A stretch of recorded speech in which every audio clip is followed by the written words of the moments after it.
നമസ്കാരം. വീണ്ടും മണിപ്പേച്ച് Malayalam news channel വഴി നിങ്ങളൊക്കെ കാണുന്നതിൽ എനിക്ക് വളരെ സന്തോഷം. വളരെ മുകളിൽ കയറി ഓപ്പണായി എല്ലാവരും വളരെ സന്തോഷത്തിലിരുന്നു. പിന്നെ അത് പെട്ടെന്ന് താളം ഇറങ്ങി. അതിപ്പോൾ 300 പോയിന്റ് ഡൗൺ ചെയ്തിരിക്കുന്നു. അതായത് 24,500 ക്രോസ് ചെയ്ത് പോയിക്കൊണ്ടിരുന്ന മാർക്കറ്റ് ഇപ്പോൾ 23,930 അടുത്ത് വന്നു. ഇതാണ് ഞാൻ അടുത്ത് പറയുന്നത്. കയറാൻ ഒരു ന്യൂസും ഇല്ല. ട്രേഡ് വാർ ഒരു ഡെവലപ്മെൻറ്റും ഇല്ല. ഇന്ത്യയിൽ ഗ്രോത്ത് ചില ആൾക്കാർ സംസാരിച്ചാലും ഗ്രോത്ത് യഥാർത്ഥത്തിലില്ല. അതും ഇന്നത്തെ റിസൾട്ട് നോക്കിയപ്പോൾ നിങ്ങൾക്ക് മനസ്സിലാകും. ഇന്ത്യയിൽ മിക്കവാറും വിൽക്കാൻ പറ്റുന്ന FMCG, നെസ്റ്റിലെ, ഹിന്ദുസ്ഥാൻ യൂണിലിവർ അവരുടെ പ്രോഡക്റ്റും അവരുടെ സെയിൽസിൽ ഇരിക്കുന്നു. ഇന്ത്യ ജനങ്ങളുടെ അടുത്ത് ഹിന്ദുസ്ഥാൻ യൂണിലിവറിൻ്റെ അവരുടെ സോപ്പ് ചീപ്പ് വാങ്ങാൻ അവർക്ക് കാശില്ല. നെസ്റ്റിലെയുടെ പ്രോഡക്റ്റ് വാങ്ങാനും കാശില്ല. ഇത് കാരണം FMCGയുടെ സെയിൽസ് വളരെ ഡൗണിലിരിക്കുന്നു. ITCൻ്റെ റിസൾട്ട് വെച്ചും നിങ്ങൾ നോക്കും, സിഗരറ്റ് FMCG സ്ലോ ആയിരിക്കും. ഇത് കാരണം സഡനായിട്ട് എവിടെയെങ്കിലും ഗ്രോത്ത് വരുമെന്ന് നിങ്ങൾ വിചാരിച്ചാൽ അങ്ങനെ ഗ്രോത്ത് ഒന്നും വരില്ല. നെസ്ലെ പ്രോഫിറ്റ് 5% ഡൗൺ ആവും. ഹിന്ദുസ്ഥാൻ യൂണിലിവർ പ്രോഫിറ്റ് 5% ഡൗൺ ആവും. ഇത് കാരണം മാർക്കറ്റ് പീക്കിൽ തന്നെ ഇരിക്കും. പക്ഷേ ആരോ എന്തെങ്കിലും പറഞ്ഞാൽ അത് ഗെയറും മന്ത്രം. ഇവിടെ എക്കോണമി വീക്കായിരിക്കും, IT ഡൗണിലിരിക്കും. പക്ഷേ കൺസംഷൻ കയറുമെന്ന് നിങ്ങൾ വിചാരിച്ചാൽ അത് നിങ്ങളുടെ ഡിസിഷൻ. ഇതിൽ ടെക്നോഹിന്ദ്രയുടെ റിസൾട്ട് വന്നായിരുന്നു. അതിനെക്കുറിച്ച് പറയാനൊന്നുമില്ല. അപ്പോഴേ ശേഷം എന്തെന്നാൽ അവൻ 6നെ കുറിച്ച് സംസാരിച്ചില്ല, ഈ 7നെ കുറിച്ച് തന്നെ പറഞ്ഞു. ഞാൻ ആര് ചെയ്തെന്ന് വെച്ചാൽ നമ്മൾക്ക് എന്തെങ്കിലും സ്പെഷ്യൽ ന്യൂസ് കിട്ടുമെന്ന്. അല്ലെങ്കിൽ ഞാൻ ഹാളിൽ ഇരിക്കാൻ വെച്ചിരുവാൽ 2 ജോഡിയും ചോദിക്കാൻ വിടുമെന്ന്. ഹാൽ മരണ നേരത്തിൽ 2 ഹവർ 5 നിമിഷത്തിൽ അവനെ സംസാരിച്ചു. അവർ ഓഫ്ലൈൻ കോളുണ്ട്, ഓൺലൈൻ കോളുണ്ട് എന്ന് പറഞ്ഞ് ഫ്രണ്ട്സിൻ്റെ അടുത്ത് വാങ്ങി സംസാരിച്ചാൽ തീർത്തു. 2% തീർന്നു. ഈ ക്രിറ്റിസിസിനെ കുറിച്ച് ഒന്നും സംസാരിച്ചില്ല. എന്താ വെച്ചാൽ എല്ലാവർക്കും അറിയാം അമേരിക്കയിൽ റിസക്ഷൻ എന്ന്. റിസക്ഷൻ നിങ്ങൾ ITൻ്റെ സെയിൽസ് ഭയങ്കരമായിട്ട് അടിപൊളി. കാരണം തന്നെ ഞാൻ പറഞ്ഞത് ഇപ്പോൾ നിങ്ങൾ വെപ്രാളപ്പെട്ട് അങ്ങനെ വാങ്ങണ്ടെന്ന് പറഞ്ഞത്. ITനെ കൺസിഡർ ചെയ്യേണ്ട അക്കോ എന്ന് ഇറങ്ങിയിട്ടുണ്ട്. 2000 ഹൈ ആയിരിക്കുന്നു എന്ന് പറഞ്ഞു. ട്രേഡ് എന്ത് ചെയ്യണമെന്ന് വെച്ചാൽ 929 വാങ്ങി 931 വെച്ചു. 17 ലക്ഷം ഷെയർ. ഒരു ഷെയറിന് രൂപ നോക്കി 34 ലക്ഷം രൂപ നോക്കിയിട്ട് മാർക്കറ്റിൽ നിന്നെറിയോ. അല്ലെങ്കിൽ മാർക്കറ്റിൽ വന്നിട്ട് നന്നാ താഴെ വീണിട്ടുണ്ട്. അതിൽ എല്ലാ സ്റ്റോക്കിലും ബർമന സ്കൂളിലെ MD മെനിഞ്ഞാന്ന് ഓടിപ്പോയി. ഇല്ല ഇവർ തന്നെ വിലയിൽ അയച്ചോ എന്ന് അറിയാൻ പാടുന്നില്ല. വാറക് ഫിനാൻഷ്യൽ ഇൻക്ലൂഷൻ മെർജറായിട്ട് സെൻട്രൽ ആംഗിൾ എൻട്രി ചെയ്യുന്നു. അല്ലെങ്കിൽ CFOയിലെ ഇൻകം CEO ആയിട്ട് ഇപ്പോൾ ഇട്ടിട്ടുണ്ട്. ഇന്ന് 5% വീണിട്ടുണ്ട്. അത് എന്തെന്ന് വെച്ചാൽ 35% ഏറിയിട്ടുണ്ടോ 3 ദിവസം പോയി. 35% ഏറിയെങ്കിൽ 5% കറക്റ്റ് ആകും. അതുപോലെ 5% കറക്റ്റ് ആകും. ഇതിലെ എല്ലാ ബാങ്കിങ് സ്റ്റോക്കും ഇതും താഴെ വീണു. അടുത്തതായിട്ട് ഇൻഡസ്ഇൻഡ് ബാങ്ക് കുറിച്ച് ഇന്നൊരു റൂമർ, ലെയ്ലി rumour a day keeps doctors away അങ്ങനെ പറയുന്ന പോലെ ഇതൊരു റൂമർ. ആകെ മൈക്രോ ഫൈനാൻസിന് ആരോ വന്ന് പ്രൈസ് ഓർഡർ ഹൗസ് വന്നിട്ട് ഏകദേശം കാണാമില്ല എന്നു ന്യൂസ് വന്നു. ഇന്നത്തെ ന്യൂസ് എന്തെന്ന് വെച്ചാൽ വാൻ വേണ്ടിയിട്ട് മൈക്രോ ഫിനാൻസ് സെക്ടറിനെ വിട്ടുകൊണ്ട് പെരുകി പോകാൻ പോകുന്നു. അതിനാൽ നമുക്ക് കാരണം ജാനുവരിയിൽ ലെൻഡിങ് കൊടുത്തില്ല.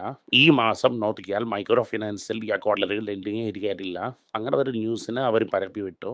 അത് അടിവരും ഓടിയാൽ സുമൻ കത്വാലിയ പിന്നെ അവരെ ഒപ്പം ഇവിടെയുള്ള മാനേജ്മെന്റ് വന്നിരുന്നു. ഇതൊക്കെ റൂമേഴ്സ് ആണ്. ഞങ്ങൾ നന്നാൻ തന്നെ ഇരിക്കുന്നു. ഞങ്ങൾ ഇനിയും കൺസിഡർ ചെയ്യും. Under writing of micro finance നടന്നുകൊണ്ടിരിക്കുന്നു. ഞങ്ങൾക്ക് എന്തൊരു പ്രോബ്ലമൊന്നും ഇല്ല. ആ ഒരു ന്യൂസിനെ കൊടുത്തു. സോ ഇതാണ് ഇൻഡസ്ഇൻഡ് ബാങ്കിലെ ന്യൂസ്. ഇൻഡസ്ഇൻഡ് ബാങ്ക് കയറിയിരുന്നാലും അത് ഇന്നും വേലിയിൽ തന്നെ ഇരിക്കുന്നു. എന്തിനു വെച്ചാൽ ബുക്ക് വാല്യൂയുടെ താഴെ എടുക്കാൻ നമ്മൾ കൺസിഡർ ചെയ്യാം. ഒരു ലാർജ് ബാങ്ക് വന്ന് ഇന്ത്യയിൽ ബുക്ക് വാല്യൂവിൻ്റെ താഴെ കിട്ടുന്നത് വളരെ ലക്ഷം. അതേസമയം കർണാടക ബാങ്കും സൗത്ത് ഇന്ത്യൻ ബാങ്കും ഇന്ന് കറക്റ്റായി കണ്ടാലും ഇന്ന് ബുക്ക് വാല്യൂയുടെ താഴെ ഇരിക്കുന്നു. ആൾറെഡി ഇരിക്കുന്ന കൂട്ടം പറ്റൂല എന്ന് ഇനിയൊരു ബാങ്ക് വന്നിട്ട് ഫോർവേഡ് ലോണിൻ്റെ ബാങ്കിൽ ഇറങ്ങിയിട്ടുണ്ട്. അത് തമിഴ്നാട് മെർക്കൻഡൈൽ ബാങ്കാണ്. ഓസ്കർ എടുക്കേണ്ടതാണ് അവർ ഗോൾഡ് ലോണിനെ കൺസിഡർ ചെയ്ത് ഇറങ്ങിയിട്ടുള്ളത്. ഈ സമയത്തിൽ ഇന്ന് വന്നിട്ട് എയ്ത്തറിനെ കുറിച്ച് ഒരുപാട് പേർ ചോദിച്ചിട്ടുണ്ടായിരുന്നു. 320 to 380 ഇരിക്കുന്നു. 380 ഹയസ്റ്റ് ബ്രാൻഡ് അത് പോകും. എയ്ത്തറിൽ ഇടാമാണ് എൻ്റെ അടുത്ത് ചോദിക്കുന്നതിന് എൻ്റെ സ്റ്റാൻഡേർഡ് എൽസൽ IPOയിൽ ഇടണ്ട. IPOയിൽ താഴെ പ്രൈസ് ഉറപ്പായിട്ട് വരും. അപ്പം നമുക്ക് അതിനെ കൺസിഡർ ചെയ്യാം. ഏതൊരു വാങ്ങണമെങ്കിൽ ചീപ്പാകിരുന്ന ഹീറോയുടെ വാങ്ങി 45% ഓഫ് ഏത്തർ നിങ്ങൾക്ക് ഫ്രീ ആയിട്ട് കിട്ടും.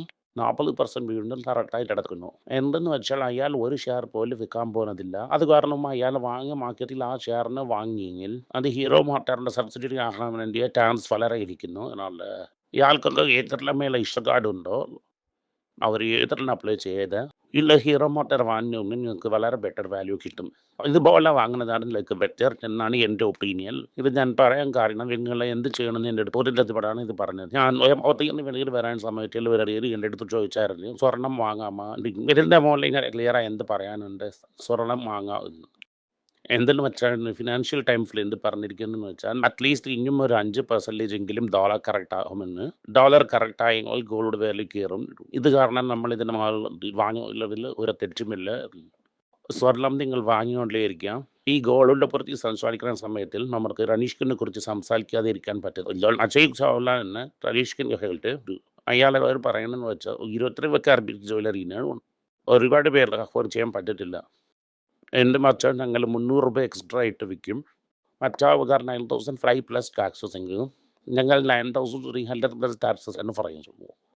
ഇതവരെ ജനങ്ങൾ വാങ്ങാത്ത കാരണത്താൽ ഞങ്ങൾ 18 കാരറ്റ് 14 കാരറ്റ് സ്ട്രോങ് പൊസിഷൻ എടുക്കാൻ പോകുന്നു എന്ന് പറയുന്നു. ഇപ്പോൾ 18 and 14 കാരറ്റ് ഗോൾഡ് ഗോൾഡ് ടനീസറിൽ പുഷ് ചെയ്യാൻ പോകുന്നു എന്ന് നമ്മൾ വിലാസിക്കണം. ആൾറെഡി റീൽസ് കുറയും പയർ എല്ലാവർക്കും ഉണ്ട്. ആൾറെഡി എന്ന് പറയുന്ന ബ്രാൻഡ് ലോഞ്ച് ചെയ്തു. അത് കാരണം അതിൽ 14 and 18 കാരറ്റ് ഗോൾഡിനെ കോൺസെൻട്രേറ്റ് ചെയ്യുമെന്ന് നമുക്ക് അറിയാൻ പറ്റുന്നു.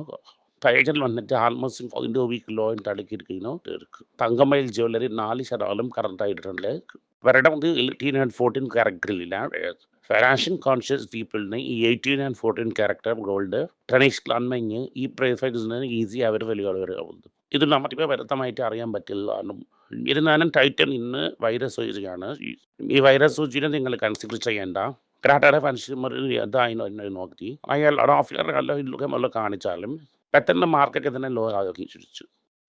ഈ 2,000 രൂപ അടുത്ത് വന്നാൽ നമ്മളപ്പോൾ കൺസിഡർ ചെയ്യണമോ വേണ്ട വേണ്ടിയോ എന്ന് നോക്കാം. ഇപ്പോൾ ഇരിക്കുന്ന സ്ഥിതിക്ക് നമ്മൾ കൺസിഡർ ചെയ്യേണ്ട. ലാസ്റ്റ് ചങ്ങലയും ട്രംപിനും ഇറക്കി നടക്കുന്ന കുസ്തിനെ കുറിച്ച് സംസാരിച്ചില്ലെങ്കിൽ അത് വളരെ കിട്ടുള്ളൂ. ട്രംപ് എന്ത് പറയണമെന്ന് വെച്ചാൽ നിങ്ങൾ ബോക്സിനെ GDP ഇങ്ങനെ കെട്ടിപ്പിടിക്കാൻ വേണ്ടിയിട്ട് ഓടോടി വരുന്നതിനാൽ ചൈന വളരെ നല്ലതാണ്, ഈ ടാരിഫൊന്നും അവർക്ക് ആവശ്യമില്ല അങ്ങനെയെന്ന് പറഞ്ഞിട്ടാണ് അവർ ഓടി വരുന്നത്. പക്ഷേ ചൈന പറയുന്നു നിങ്ങൾ സംസാരിക്കാൻ തുടങ്ങിയില്ല. ട്രംപ് പക്ഷെ അവിടെ ഇങ്ങനെ ഓടി വരുന്നു. പക്ഷേ ഇവിടെ നിന്ന് പ്രസിഡന്റ് അങ്ങനെ ഓടിപ്പോകത്തില്ല. അവർ പതുക്കെ സംസാരിച്ച് തീർക്കാമെന്ന് പറയുന്നത്. ഈ ടാരിഫ് കാരണം അത്ര വലിയ ഇമ്പാക്റ്റ് മൂലമില്ല. നിങ്ങൾക്ക് വേണമെങ്കിൽ ഈ ചൈനീസിൻ്റെ ഹോട്ട്സു കൈ നോക്ക്. ചൈനീസിൻ്റെ ഫിനാൻസ് മിനിസ്റ്റർ വാഷിങ്ടൺ വരെ പോയി IMF ഒക്കെ നോക്കിയിട്ട് ടൂറിസ്റ്റിനെ പോലെ തിരിച്ചു ട്രംപിന് നോക്കാൻ പോയില്ല. ഇത് കാരണം അവർ ആ വാർ തീർന്നത് പോലെ ഞാൻ എപ്പോഴും പറയുന്നത് പോലെ ചൈന എന്ത് വിചാരിക്കുന്നെന്ന് വെച്ചാൽ അത് നമുക്ക് അറിയാൻ പറ്റാത്ത. ഫിനാൻഷ്യൽ ടൈംസ് അതുപോലെ ആർട്ടിക്കിൾ കറക്റ്റായിരുന്നു. ഡോളർ വാല്യൂ 5% ഇറങ്ങിയെങ്കിൽ ഗോൾഡ് പെട്ടെന്ന് കയറും. ഇന്നലെ ഗോൾഡ് അങ്ങനെ തന്നെ കയറിയിരുന്നു. പക്ഷെ അത് റിഫ്ലക്റ്റ് ആയല്ല. അത് കാരണം നമ്മൾ വന്നിട്ട് കറക്റ്റായ സ്ട്രാറ്റജി കറക്റ്റായി ചെയ്തുകൊണ്ടിരിക്കുന്നു. ഇന്ന് വന്നിട്ട് ഈ south Indian bank, IDFC bank, Karnataka bank, IndusInd ബാങ്കിൽ ഇതവർ കൺസിഡർ ചെയ്തെങ്കിൽ ഫ്യൂച്ചറിൽ നിങ്ങൾക്ക് ഹൈലി പ്രോഫിറ്റബിൾ ആയിരിക്കും. ഗൂഗിൾ 90 കൺസിഡർ ചെയ്തത് ഇന്ന് 160 ഇരിക്കുന്നു. ഡിവിഡൻഡ് 5% എക്സ്ട്രാ കൊടുത്തിട്ടുണ്ട്. ഇതിനെ കൺസിഡർ ചെയ്യണോ ചെയ്യണ്ടേ എന്ന തീരുമാനം നിങ്ങളുടെ കയ്യിലിരിക്കുന്നു. എന്തെന്ന് വെച്ചാൽ നമ്മൾ 1995 140 കൺസിഡർ ചെയ്തു. പക്ഷേ മാർക്കറ്റിന് വേണോ എന്നതുപോലെയും നമ്മളെ ആശയിനെ തൂണ്ടിവിടുന്നത് പോലെയും 5% എക്സ്ട്രാ ഡിവിഡൻഡ് കൊടുത്തിട്ടുണ്ട്. 11 ഇയർക്ക് വളരെ സക്സസ് ആയാലും ക്ലൗഡ് പോയത് നന്നായിരിക്കുമെന്ന് ആൽബിൻ പറയുന്നു. ഓവറോൾ ആയിട്ട് എനിക്ക് റവന്യൂ വലിയ കിട്ടിയിട്ടുണ്ട്. ഈ വീഡിയോ നിങ്ങൾക്ക് ഇഷ്ടപ്പെട്ടെങ്കിൽ ഈ വീഡിയോനെ ലൈക്ക് ചെയ്യുക, ഞങ്ങളുടെ ചാനൽ സബ്സ്ക്രൈബ് ചെയ്യുക, ബെൽ ഐക്കോണിൽ ക്ലിക്ക് ചെയ്യുക. പറ്റുമെങ്കിൽ ഈ വീഡിയോനെ നിങ്ങളുടെ ഫ്രണ്ട്സ് ആൻഡ് ബന്ധുക്കാർക്ക് അയച്ചു കൊടുക്കുക. നന്ദി, നമസ്കാരം. ഞങ്ങളുടെ പൈസ എന്ന ഹിന്ദി ചാനലും മണി മാർത്തരു എന്ന തെലുങ്ക് ചാനലും ഇനി മാർത്തോ എന്ന കന്നഡ ചാനലുകളുണ്ട്. അതും എല്ലാ ഫ്രണ്ട്സും ഷെയർ ചെയ്ത് നോക്കാൻ പറയുക. നന്ദി, നമസ്കാരം, വണക്കം.